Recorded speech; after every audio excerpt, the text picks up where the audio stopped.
Hi everybody. So, The Language of Letting Go by Beattie. I haven't done one of these readings in a bunch of days, and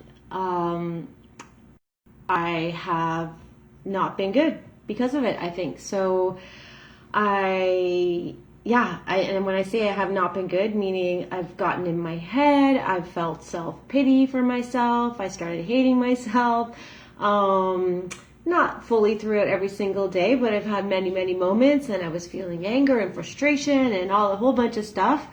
But I wasn't doing these videos because not many people watch them. But what I recognized tonight is I need to keep doing this because it is helpful for me. These readings, I don't know, for some reason, if I just read the reading on my own, it doesn't have the same effect. I need to share it with someone. So I'm going to read yesterday's because it fits perfectly with what I have been going through. So this is February 25th, Accepting Imperfection. So I cannot believe that I'm reading this right now. Okay. Why do I do this to myself? Asked a woman who wanted to lose weight. I went to my support group feeling so guilty and ashamed because I ate half a cookie that wasn't on the diet. I found out that everyone cheats a little, and some people cheat a lot.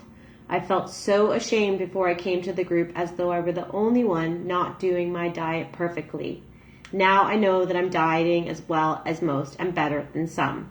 So, that fits for, it doesn't have to be about dieting or you ate half a cookie. What the whole point of that paragraph is that we feel like we're alone in our imperfections. So one person suffers with their weight, one person suffers with their nose, one person hates their eyebrows, one person hates their teeth, one person hates their hair. I hate my hair.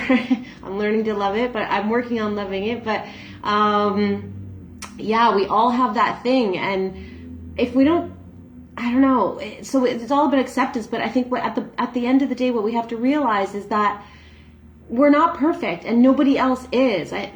Someone who hates their teeth probably goes around looking at everyone else's teeth and saying, "Oh, I wish I had their teeth." Someone who hates their nose wants to look at everyone else's nose and see.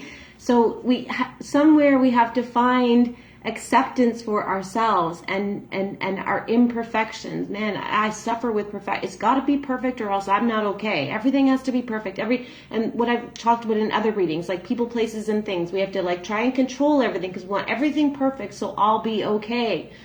This has to be smashed, because all it does is harm us. It does us no good. It's not serving us. We need to be okay with ourselves. Woo! Okay, next paragraph.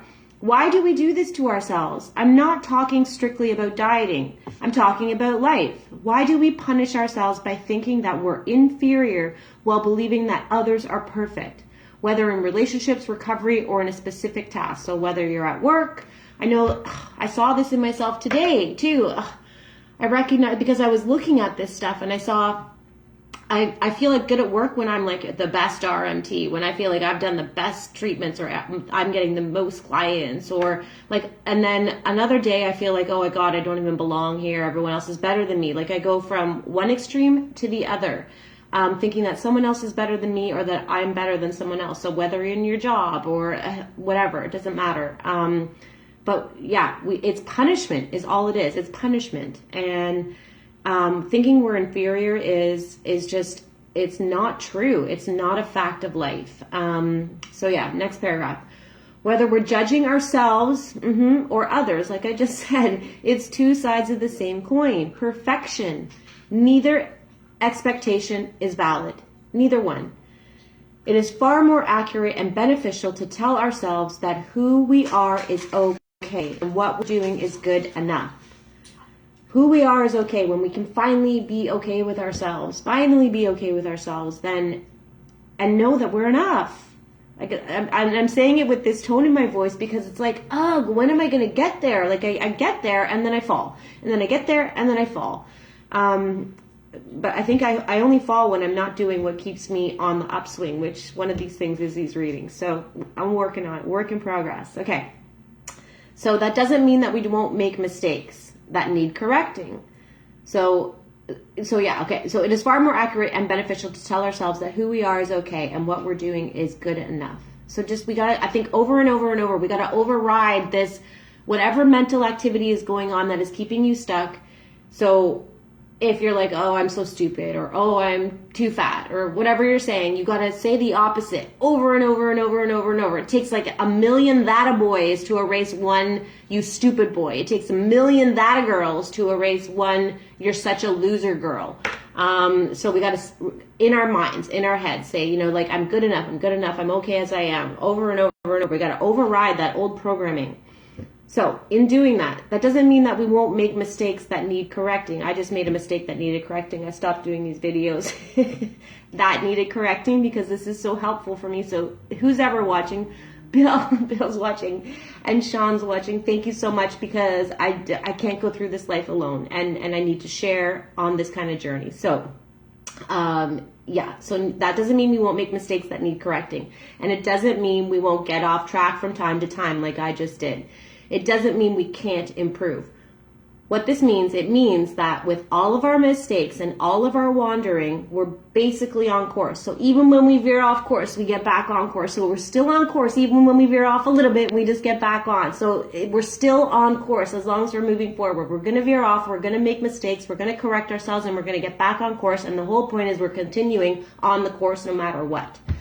So, encouraging and approving of ourselves is how we help ourselves stay on track. We gotta be our own best friend. We gotta be our own best advocate. We gotta be our own cheerleader, because there's not always gonna be a cheerleader in life. I find I start to fumble when I don't have a lot of external validation. So when I'm not talking with my friends and they're telling me, you know, that I am good enough, or that I'm doing a good job, or that they love me, when I'm not getting enough of that, I start to fall off track. So in learning that, I need to remember that I need to be my own cheerleader every single day. Okay, so today's prayer. Today, I will love and encourage myself. I needed this reading 3 days ago. Man. Okay, today I will love and encourage myself. I will tell myself that what I'm doing is good enough, and I will let myself enjoy that feeling. We got to let ourselves enjoy the feeling. That's all I got. Thanks for watching.